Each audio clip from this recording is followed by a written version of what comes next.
जो शिक्षा मिली, स्वास्थ्य मिला, वो सारा का सारा इसी संविधान ने आपको दिया है।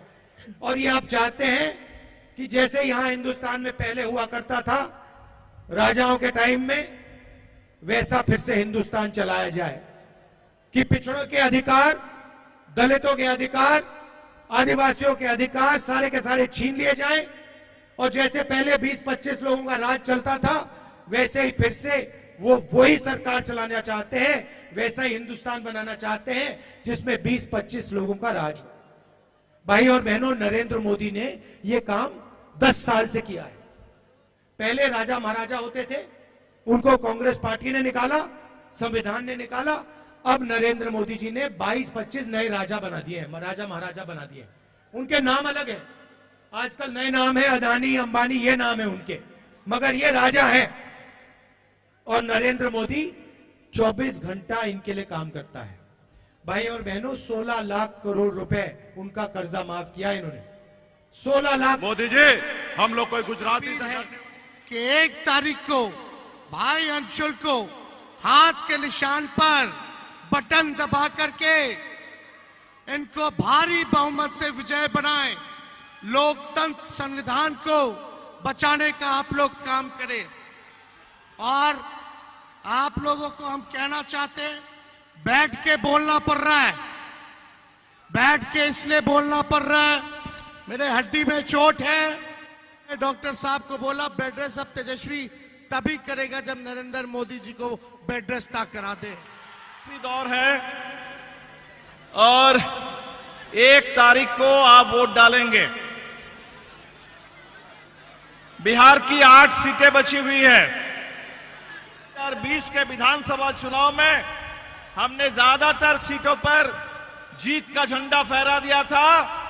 आप तमाम साथियों से ही अपील है कि इस बार 1 तारीख को सभी सीटों पर इंडिया गठबंधन की जीत का झंडा फहरा दे 1 तारीख को, और दिल्ली में इंडिया गठबंधन की सरकार को स्थापित करें। इस चुनाव में एक बड़ी जीत हम लोगों को मिल चुकी है। बहुत दिनों के बाद ये एक ऐसा चुनाव है जिस चुनाव में मोदी जी का कोई भी जुमला नहीं चला। मोदी जी इधर उधर की बात कर रहे हैं, लगातार जुमलों की तलाश कर रहे हैं और अनाप शनाप बोल रहे हैं, लेकिन हिंदुस्तान की जनता ने ठान लिया, जुमला नहीं जवाब दो, 10 साल का हिसाब दो। ये सिर्फ तेजस्वी जी को धमकी नहीं दिए, ये पूरे बिहार के युवा को धमकी देने का काम किया। मोदी जी, हम लोग कोई गुजराती से डरने वाले नहीं है, मजबूती से आपका सामना करेंगे और अपने हक अधिकार के लिए लड़ाई लड़ेंगे। और निश्चित तौर पे हम सभी साथी एकजुट होकर हमारे प्रत्याशी भाई अंशुल जी को 1-1 वोट देकर जिताने काम कीजिए। बहुत बहुत धन्यवाद सभी साथियों को। यहाँ पर चलते आ रहे हैं, हम इस धरती पे, इस सरजमीन पे उनका स्वागत करते हैं।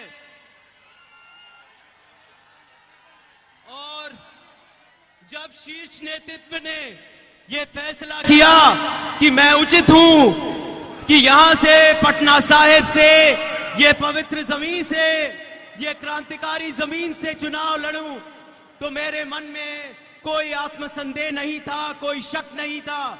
मैं दोबारा ये दोहराना चाहता हूं, ये आपकी आवाज है।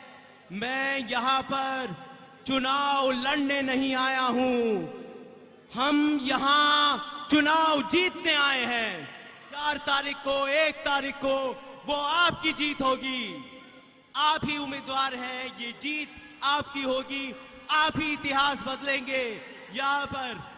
क्योंकि कब तक बर्दाश्त कर सकते हैं कि ऐसी सरकार, ऐसे लोग, हमारा भविष्य, हमारा कल कैसे उनके हाथों में गिरवी रहे।